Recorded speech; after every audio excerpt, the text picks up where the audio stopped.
Nous voici à bord de la Kia EV6, une voiture 100% électrique. Alors on l'a choisi pour un défi assez particulier, c'est de se dire est-ce qu'il est possible de partir en vacances en voiture électrique, en famille et avec les bagages. Alors l'idée et le défi que nous allons relever, c'est de partir dans le sud de la France. Est-ce qu'on peut le faire en 2 jours? En principe, avec une étape, ça ne devrait pas poser trop de problèmes. Mais surtout, est-ce qu'il est possible de le faire en une journée complète, au départ de Nîmes à 1000 km de Bruxelles? Est-ce qu'on va réussir le défi? C'est ce que cette vidéo va vous présenter.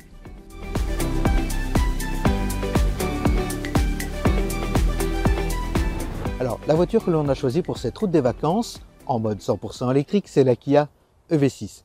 Cette version-ci, avec la finition GT Line que l'on a essayé, coûte 57 000 €. Il existe aussi des versions en 2 roues motrices avec un moteur à l'arrière, donc c'est une propulsion, avec également une grande batterie. C'est un peu moins cher, 50 000 € environ, voire même une version avec une batterie un peu plus petite qui fait 44 000 € environ. C'est quand même une voiture qui coûte plus de 40 000 €, voire plus de 50 000 €. Ceci dit, elle nous a beaucoup plu lorsqu'on a essayé le prototype de pré-production. Elle, normalement, devrait nous permettre de réussir ce défi, de faire notre trajet, de faire notre voyage dans les délais que l'on s'est imposés.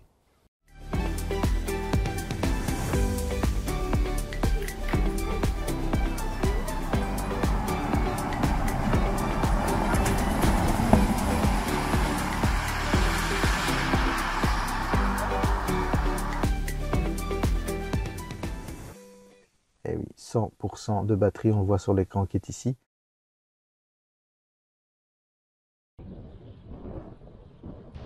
Petite visite dans la famille, du coup la voiture est branchée sur une prise classique qui se trouve à l'extérieur de la maison, pas de borne ici.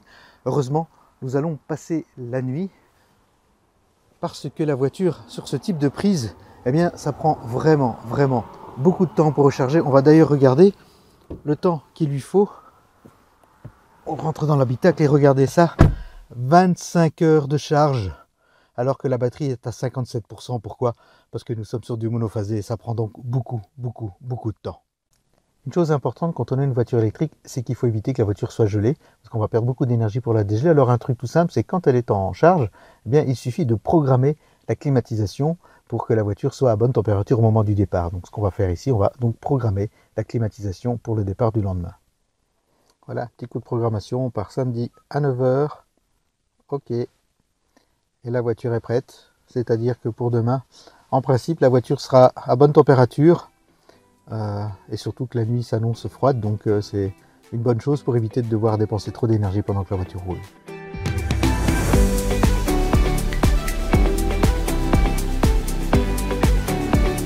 Nous voilà au nord de Paris, à Compiègne, le long de l'autoroute A1. C'est la première borne rapide sur l'autoroute A1 quand on se rend sur Paris. Un petit truc, c'est qu'il faut sortir de l'autoroute, faire demi-tour après la barrière de péage pour aller dans l'autre sens vers Lille. Et ensuite, il y a moyen de faire demi-tour sur l'aire de service pour rejoindre la direction de Paris. Ce sont des bornes de 175 kW. La voiture ici charge pour le moment à 60 kW, me promet une recharge à plus de 80% en 20 minutes, ce qui nous laissera le temps de tranquillement descendre jusqu'à notre prochaine étape, Orléans, mais on fera d'abord un petit crochet par Paris.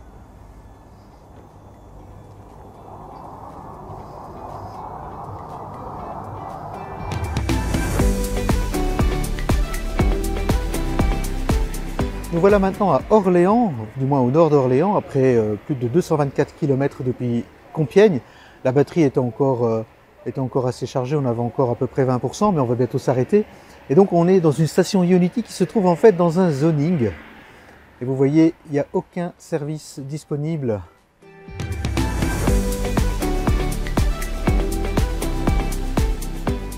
Alors nous sommes dans l'Indre, ça fait 170 km que l'on a quitté Orléans. On a décidé de s'arrêter ici pour une charge rapide.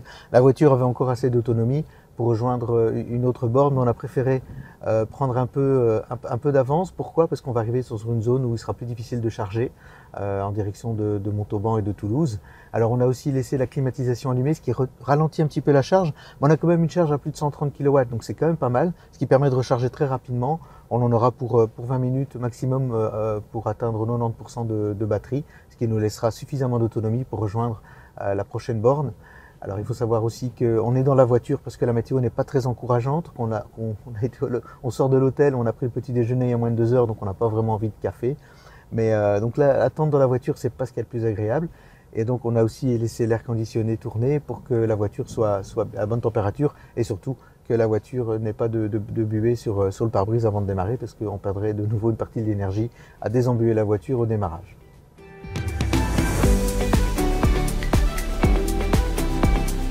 Nous sommes à Brive-la-Gaillarde, à la station Ionity, où se trouvent 8 bornes. On a placé la voiture il y a maintenant 15 minutes, on était à 43%, on est quasiment à 73%, c'est-à-dire qu'on a récupéré 30% de la batterie en une quinzaine de minutes. La charge se fait à peu près à 130 kW, ce qui est pas mal. Ceci dit, cette voiture peut beaucoup mieux, mais on est quand même à une charge très rapide. Donc en principe, si on attend encore une dizaine de minutes, on devrait arriver au-delà des 80%, ce qui nous permettra de continuer notre route vers Toulouse.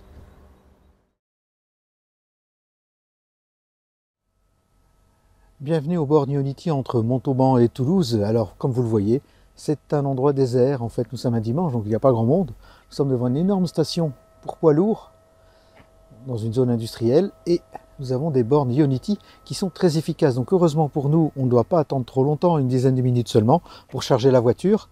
Mais c'est quand même une dizaine de minutes sans activité à faire, hormis attendre ou se balader au milieu des usines. Donc là, on va charger ce qu'on a besoin et puis on va repartir parce que c'est vraiment pas sympathique comme endroit.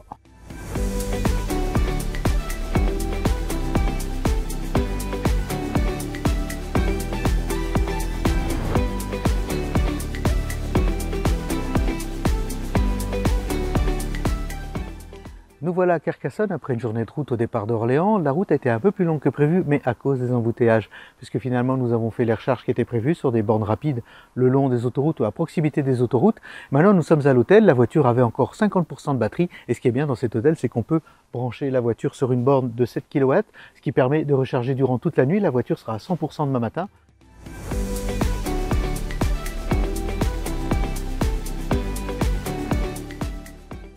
Après 2 jours de route, voici une petite journée de pause. Enfin pause, on fait les séances photos aujourd'hui pour illustrer notre reportage.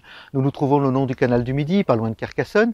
Carcassonne où cette nuit notre voiture nous a fait une petite surprise, la borne s'est arrêtée donc on n'est pas à 100% de batterie. C'est quelque chose qui ne pourra pas nous arriver demain, sinon le voyage vers Nîmes sera compromis puisque nous prendrons les petites routes sans capacité de recharge rapide. En tout cas la météo est un peu mieux que ce matin, on a eu un peu peur. C'est pas parce qu'on est au sud qu'il fait toujours très beau et on vous retrouve pour la suite de nos aventures. Nous avons fait 300 km depuis ce matin à Carcassonne. Nous sommes maintenant sur le parking du pont du Gard, sur le parking de la rive gauche où nous avons des bornes de recharge, ce qui permet à la voiture de récupérer un peu d'énergie pendant la visite. C'est une borne de 7 kW, ce qui veut dire à peu près 10% en 1 heure. Alors, on a fait 300 km, il nous en reste encore 130 km, 35% de batterie, parce qu'on a roulé sur des départementales à des vitesses moyennes de 80 km/h, ce qui a permis donc de réduire la consommation d'électricité. Grâce à la visite qu'on fera ici au pont du Gard, entre 1 heure et 2 heures de visite à peu près, on peut récupérer entre 10 et 20% de batterie. En tout cas, on a largement de quoi nous rendre maintenant vers Nîmes et notre hôtel pour la dernière étape avant le retour des 1000 km. Alors nous sommes à Nîmes, près des arènes de l'époque romaine, il est 8 heures du matin et on va bientôt partir pour notre long trajet de 1000 km pour retourner en Belgique. Il faut savoir une chose, c'est qu'il n'y avait pas de borne à l'hôtel ici à Nîmes. Nous sommes donc avec une batterie pratiquement vide et il ne reste plus qu'une centaine de kilomètres. Donc premier arrêt obligatoire sur l'autoroute avant de pouvoir remonter vers la Belgique.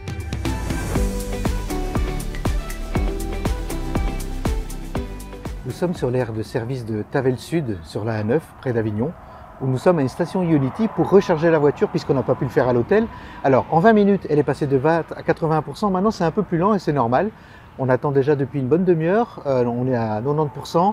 D'ici une petite vingtaine de minutes, on sera à 100%, peut-être qu'on partira un petit peu avant. En tout cas, il faudra attendre, on a dû attendre entre 40 et 45 minutes pour avoir les 100% de batterie. Donc c'est déjà évidemment un peu de temps perdu, tout ça parce qu'il n'y avait pas d'équipement à l'hôtel. On vient de faire plus de 2h30 d'autoroute, 270 km, pas de problème de stress, pas de problème d'autonomie puisqu'il nous reste encore 27%. Maintenant on l'a mis sur la charge rapide Ionity qui nous promet une recharge en 25 minutes à peu près. En fait ce qui s'est passé c'est qu'après avoir mis la prise on est allé dans la boutique, on a fait une petite course, on est revenu, on était déjà à presque 70%, c'est-à-dire qu'on pourra repartir dans 5 ou 10 minutes pour pouvoir rejoindre notre prochain relais et surtout on a décidé de manger en dehors de l'autoroute parce qu'on a vraiment du temps devant nous, on n'est pas stressé, les charges se passent toutes très bien.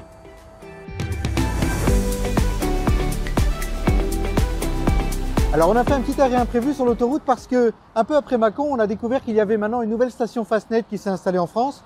Fastnet, c'est un fournisseur hollandais qui s'installe tout doucement dans l'Hexagone.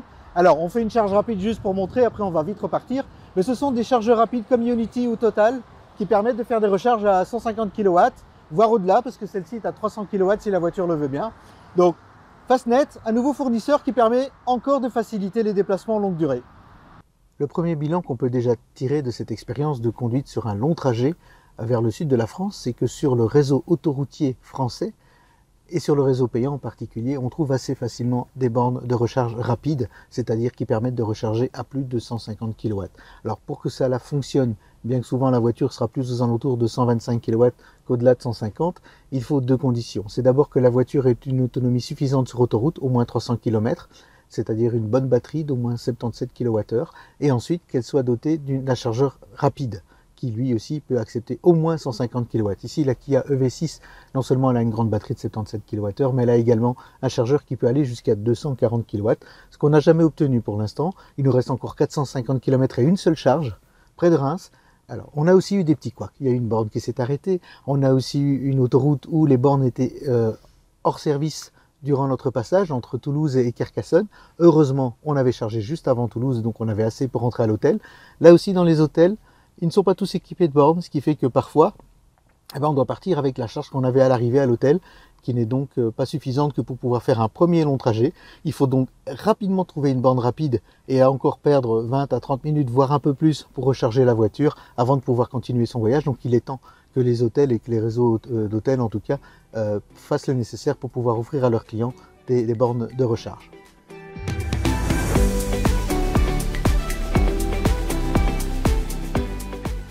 Ah bah ici on a eu très chaud. Pourquoi? Parce qu'il nous reste 6% sur la station avant de charger. Ce qui s'est passé, c'est qu'on roule depuis 2h40, on a fait 274 km, mais surtout, nous sommes dans une région où il y a beaucoup moins de bornes que sur le reste de notre parcours.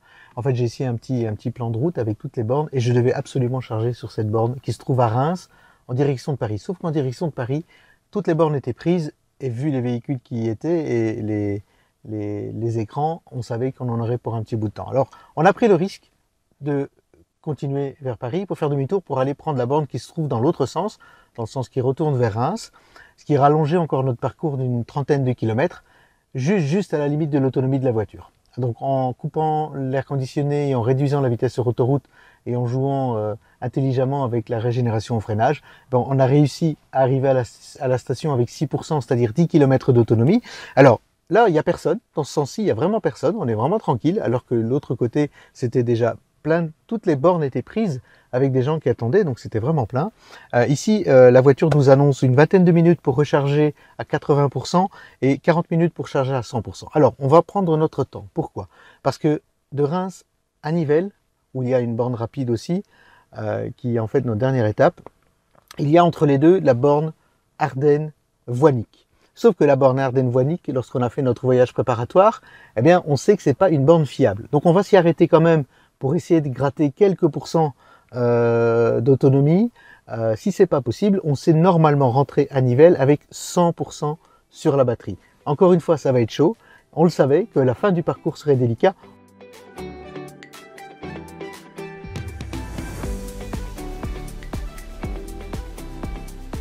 Et bien voilà, notre voyage est terminé. On est parti de Bruxelles et du Brabant Wallon vers le sud de la France, Carcassonne et Nîmes, pour remonter ensuite vers la Belgique. Un voyage qui s'est passé plutôt sans embûches. On a eu quelques stress évidemment avec les batteries qui étaient tout au bout de leur autonomie et quelques bornes qui ont été un peu récalcitrantes. On a quand même pu charger à du 220 kW, ce qui est pas mal, surtout que la batterie était fort vide à ce moment-là. Donc pour le reste, on peut dire qu'on a réussi le défi. Il est donc possible de partir en vacances dans le sud de la France en voiture électrique.